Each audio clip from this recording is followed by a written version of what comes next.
Hello hi అండి. అందరికీ నమస్కారం. My name is Ram. Welcome to CUTV. ఈరోజు ఇండియాలో చాలా హాట్ టాపిక్, ట్రెండింగ్ టాపిక్ ఏంటంటే ఈ గ్యాస్ కొరత, లేకపోతే ఈ పెట్రోలు, లేకపోతే ఈ యుద్ధం వల్ల ఇండియా ఎకనామికల్‌గా డ్రాప్ అవుతుంది. ఇటువంటి సమస్య మన ముందుంటే సుప్రీంకోర్టు ఒక పెద్ద తీర్పిచ్చింది. అదేంటంటే జనవాళికి ఇది ఇంపార్టెంట్ కాకపోయినా గానీ జనావాళి ఈ విషయం గురించి గట్టిగా పోట్లాడుకుంటున్నారు. అదే ఎస్సీ, ఎస్టీ యొక్క ఈ రిజర్వేషన్ ఏదైతే ఉందో వాళ్ళు క్రైస్తవ మతం మారితే ఆ రిజర్వేషన్ పూర్తిగా కోల్పోతారు అంటూ మళ్ళీ స్ట్రాంగ్ రిప్లైతో ఒక తీర్పిచ్చింది. ఆల్రెడీ ఇటువంటి ఒక ఆర్టికల్ గానీ, ఇటువంటి ఒక సెక్షన్ గానీ రాజ్యాంగంలో ఉంది కదా! మళ్ళీ ఈ తీర్పు ఇవ్వడానికి గల కారణం ఏంటి? అసలు ఈ తీర్పు ఎందుకిచ్చి సుప్రీంకోర్టు సడన్‌గా బాంబ్ పేల్చింది? దీని మీద ఈ ఎస్సీ, ఎస్టీ సామాజిక వర్గాల యొక్క జనం ఏమనుకుంటున్నారు? చాలామంది దీని మీద ఫేస్‌బుక్‌లోను, సోషల్ మీడియాలోను ఇటువంటి కథనాలు రాస్తున్నారు. ఇది ఫస్ట్ ఆఫ్ ఆల్ మీకు తెలియాలంటే ఈ తీర్పు ఇవ్వడానికి గల కారణం ఏంటో మీరు తెలుసుకోవాలి. అసలు ఈ తీర్పు ఎక్కడ క్రియేట్ అయింది? అసలు ఈ తీర్పు గల కేసు ఎక్కడి నుంచి స్టార్ట్ అయింది? అది ఫస్ట్ ఆఫ్ ఆల్ మీరు తెలుసుకోవాలంటే ఫస్ట్ ఆఫ్ ఆల్ మా ఛానల్ లైక్ చేయాలి. ఫస్ట్ సబ్స్క్రైబ్ చేయాలి. బెల్ ఐకాన్ ఆన్‌లో పెట్టుకోవాలి. ఎందుకంటే ఇప్పుడు దాకా మీరు చాలామంది నా వీడియోలు చూస్తున్నారు కానీ నా ఛానల్‌ని సబ్స్క్రైబ్ చేయట్లేదు. ఫస్ట్ ఆఫ్ ఆల్ సబ్స్క్రైబ్ చేయండి అని కోరుకుంటున్నాను. అయితే కంటెంట్‌లోకి వెళ్ళిపోతాం. కంటెంట్‌లోకి వెళ్ళిపోయి మీకు ఇంపార్టెంట్ అనుకున్న ఈ విషయాన్ని చాలా క్లియర్‌గా, క్లారిటీగా చెప్తా. అదేంటంటే ఒక 2020 ఆంధ్రప్రదేశ్, ఇప్పుడు గుంటూరు జిల్లాలో ఉన్న పల్నాడు, అంటే ఇప్పుడు పల్నాడు కూడా జిల్లా అయిపోయింది. ఆ పల్నాడు జిల్లాలో కొత్తపాలెం అనే ఒక ప్రాంతం. ఆ ప్రాంతంలో ఒక 10 ఏళ్ళ నుండి ఒక టౌన్ మధ్యలో, అంటే ఆ ఊరి జనాల మధ్యలో ఒక చర్చ్ నడుపుతున్నారు. ఆ చర్చ్‌లో ఈ పాటలు పాడుతూ ఉంటారు, ప్రార్థన చేసుకుంటూ ఉంటారు. అలా చర్చ్‌లో చేస్తున్న ఆ కార్యకలాపాలని అక్కడ ఉన్న చుట్టుపక్కల చాలామంది జనం వ్యతిరేకిస్తున్నారు. ఆ చుట్టుపక్కల ఉన్న జనం ఎవరో కాదు, వాళ్ళు హిందూస్. అంటే రెడ్డీస్‌లో ఏదో ఒక సబ్ క్యాస్ట్ అంట. ఓకే. వాళ్ళైతే ఈ ఇంటి మధ్యలో మీరు చర్చ్ పెట్టారు. ఈ చర్చ్ పెట్టి మీరు కొంచెం టైం కాని టైంలో మీరు అలా పాటలు పాడడం సమంజసం కాదు అంటూ వాళ్ళైతే గట్టిగా గొడవ వేసుకున్నారంట. ఆ గొడవ చిలికి చిలికి గాలమైనయింది. అసలు ఆ చర్చ్‌ని అక్కడ నడుపుతుంది ఎవరు అంటే ఒక పాస్టర్. అతని పేరు చింతాడ ఆనంద్. ఇతను పర్టిక్యులర్‌గా ఒక వ్యక్తిని టార్గెట్ చేసుకున్నాడు. ఆ టార్గెట్ ఎవరు అంటే అక్కుల రామరెడ్డి. ఇతనే ఎక్కువగా గొడవలు పెడుతున్నాడు. అసలు చర్చ్‌కొచ్చి మీరు పాటలు పాడకూడదు. అసలు ఇది క్రిస్టియన్స్ పెట్టుకునే ప్లేస్ కాదు. మీ క్రిస్టియన్స్‌గా మీరు ఏమైనా పెట్టుకోవాలనుకుంటే ఊరు అవతలకి వెళ్ళిపోయి ఒక చర్చ్ పెట్టుకోండి. ఈ జనాల మధ్యలో కాదు. ఇది ఒక హిందూస్ ఉండే ఏరియా అంటూ ఆయనైతే చెప్పాడంట. అయితే ఆ గొడవ వాగ్వాదాలకి దారితీసింది. ఒక 1 ఇయర్ అయితే మాత్రం దాని మీద చాలా సీరియస్‌గా ఫైట్ చేసుకున్నారు. ఆ ఫాదర్ అయితే మాత్రం దీని మీద నేను ఖచ్చితంగా కోర్ట్‌కెళ్తాననేసి అక్కుల రామరెడ్డితో అతనైతే మాట్లాడాడు. అయితే అక్కుల రామరెడ్డే కాదు, అతని యొక్క బంధుమిత్రులందరూ కూడా పాస్టర్‌కి ఫోన్ చేసి వార్నింగ్స్ ఇవ్వడం స్టార్ట్ చేశారంట. నీ అంతు తేలుస్తాం, నిన్ను చంపేస్తాం అని. ఆహ్, ఓహ్!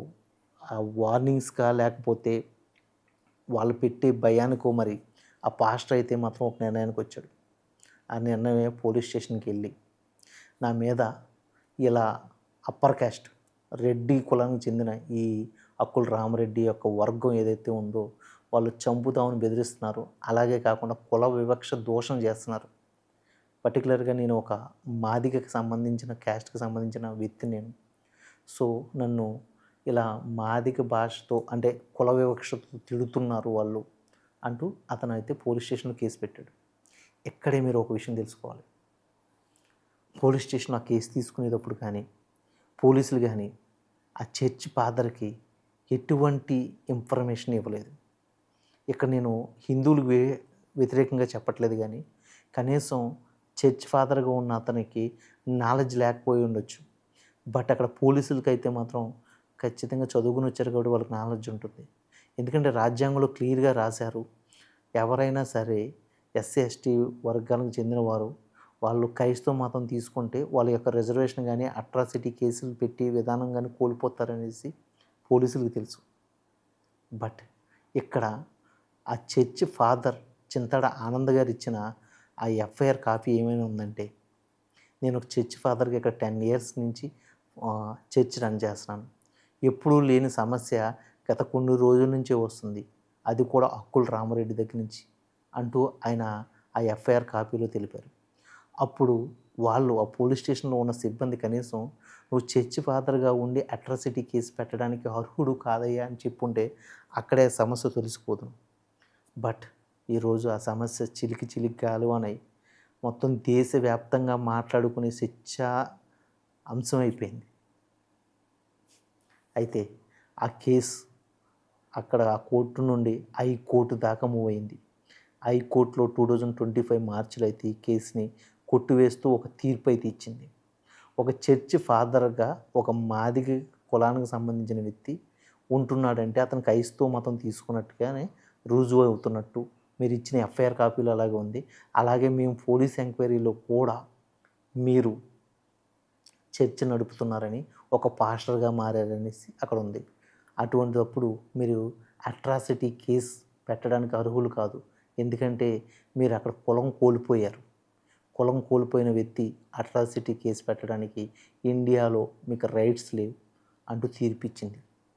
ఆ తీర్పుని సవాల్ చేస్తూ ఈ చింతాడ ఆనంద్ సుప్రీంకోర్టు దాకా వెళ్ళారు. అక్కడే ఆయన కొంచెం ఆలోచించుకుంటే సరిపోదునేమో. బట్ అతని ఆవేశాన్ని అక్కడున్న ఎవరో కూడా అతని సపోర్టర్స్ వాదించలేదేమో. సో సుప్రీంకోర్టుకి వెళ్ళింది ఈ కేసు. 1 ఇయర్ తర్వాత జస్టిస్ మిశ్రా గారు అనుకుంటా ఆయన అయితే తీర్పు ఇచ్చాడు. ఆ తీర్పు ఏంటంటే నిన్నే 25న 24న వచ్చింది ఆ తీర్పు. ఆ తీర్పులో ఏముంది అంటే ఎస్సీ ఎస్టీ చెందిన వ్యక్తులు ఎవరైనా సరే క్రైస్తవ మతం తీసుకుంటే ఖచ్చితంగా వాళ్ళ యొక్క కులాన్ని అయితే వాళ్ళు కోల్పోతారు. రిజర్వేషన్ కానీ అట్రాసిటీ కానీ ఎవ్రీథింగ్ అన్నీ కోల్పోతారు. ఈ కేసు చెల్లదు, దీనికి హైకోర్టు ఇచ్చిన తీర్పుని మేము సమర్థిస్తున్నాం అంటూ సుప్రీంకోర్టు స్ట్రాంగ్గా తీర్పిచ్చి ఈ తీర్పుని ఇక నుంచి ప్రతి కోర్టు అమల్లో పెట్టాలి అని చెప్పేసింది. సో దీంతో భారతదేశంలో ఉన్న మొత్తం ఈ రిజర్వేషన్కి సంబంధించిన కులాలు ఏవైతే ఉన్నాయో ఒక్కసారి అవాక్కైనాయి. ఎందుకంటే చాలామంది ఎస్సీకి సంబంధించిన వ్యక్తులైనా ఉండొచ్చు, ఎస్టీకి సంబంధించిన వ్యక్తులైనా ఉండొచ్చు, వాళ్ళు ఒకనొక టైం నుంచి కుల వివక్ష ఎదుర్కొని దాదాపు 70 ఏళ్ళ నుంచి అనుకుంటా మన రాజ్యాంగం స్వతంత్రం వచ్చిన దగ్గర నుంచి వాళ్ళైతే మాత్రం క్రైస్తవ మతాన్ని నమ్ముకుంటూ ఉంటున్నారు. వాళ్ళందరూ కూడా అఫీషియల్గా కాదు అన్అఫీషియల్గానే ఉంటున్నారు. ఈ కేసు ఈ చట్టాలు వాళ్ళకి తెలియదు. ఇప్పుడు ఈ తీర్పు వల్ల చాలామంది ఆ చట్టానికి లోబడి బతకాలి. అలా బతకని సమయంలో వాళ్ళ యొక్క రిజర్వేషన్ కోల్పోతారు. ఇప్పుడు దీన్ని పొలిటీషియన్స్ ఇంకో రకంగా వాడుకుంటే ఖచ్చితంగా ఎవరైనా సరే ఇప్పుడు ఈ చర్చ్లో కానీ లేకపోతే బైబిల్ పట్టుకుని కనిపిస్తే ఖచ్చితంగా దీని మీద ఒక వీడియో బయట తీసి దాన్ని కోర్టులో సబ్మిట్ చేసి అతని మీద కేసు వేస్తే అతను కులం కోల్పోతాడు. ఇలా చెప్పుకుంటూ పోతే ఇండియాలో నాకు తెలిసి 80-90% వరకు కూడా ఎస్సీ ఎస్టీలు కులం కోల్పోవాల్సి వస్తుంది. అలా జరిగితే అది తప్ప ఉప్ప. దీని మీద చంద్రబాబు నాయుడు గారు కూడా ఒకసారి స్పందించారు. ఆయన కూడా ఇదే మాట్లాడారు. ఇలా చేయడం చాలా తప్పు, ఇలాంటి రాజ్యాంగం ఎందుకు రాశారో తెలియదు కానీ ఇలాంటి రాజ్యాంగాన్ని నేను సవాల్ చేస్తూ ఖచ్చితంగా సెంటర్లో పోరాడతాను అంటూ గతంలో ఆయన గట్టిగా గలవెత్తి ఎస్సీ ఎస్టీలకి అండగా నిలబడతానని చెప్పారు. కానీ మన రాజ్యాంగంలో అలా లేదు. మరి ఇప్పుడు సుప్రీంకోర్టులు కూడా గట్టిగా స్ట్రాంగ్గా తీర్పిచ్చినాయి. మరి రాబోయే రోజుల్లో ఎటువంటి పరిణామాలు దారితీస్తుందో చూడాలి. ఎందుకంటే ఈ మధ్యకాలంలో రఘురామకృష్ణరాజు గారు ఉండి నియోజకవర్గంలో అనుకుంటా ఒక చర్చి ఉన్న ప్లేస్లో గుడి కడతామనేసి ఆయన గొడవ చేస్తున్నారు. అక్కడ చర్చికి సంబంధించిన ఈ ఎస్సీ ఎస్టీ వర్గానికి చెందిన వ్యక్తులు ఆయనతో వాగ్వాదానికి దిగారు.